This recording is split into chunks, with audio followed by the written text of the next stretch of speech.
Utak kriminal daw ang mga katulad netong si Mr. Padilla. Mahilig din daw tong manunog.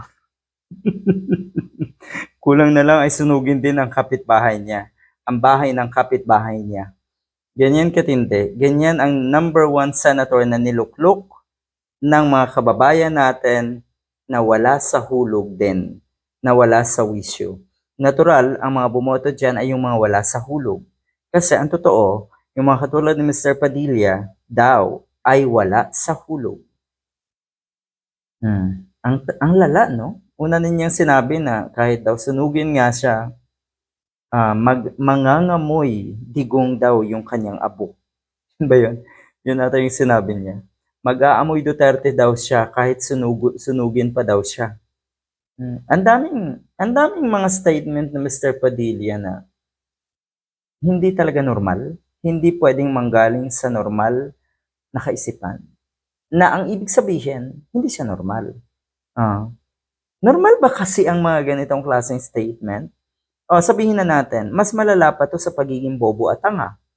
Kasi kung bobo at tanga ka lang, makikita mo pa rin na may sense yung sinasabi mo. Pero yung ganito, hindi na to normal. Ang sinasabi ngayon ni Attorney Claire Castro, dahil iminungkahi nga natong si Padilla na sunugin na lang daw ang perang isinauli ng mga sangkot sa flood control scam. Sunugin na lang daw. Dapat siguro kasuhan na ito agad ng Bangko Sentral. Kasuhan na rin ang ating gobyerno dahil sa paninira yan ng government property. Kasi ang pera ay government property. Ayon kay Attorney Claire Castro, itong mungkahin na ito ni Padilla ay wala sa hulog. Understandable. Dahil wala naman talaga sa hulog itong si Mr. Padilla in totality. Wala po talaga sa hulog.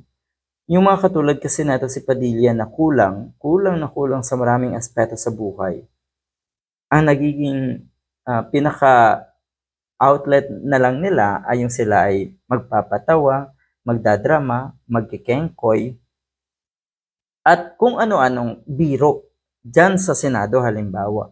Halatang-halata mo na gustong pagtakpan yung kanilang kakulangan sa paraan na sila ay magpapaawa at magdadrama. Nakakahiya.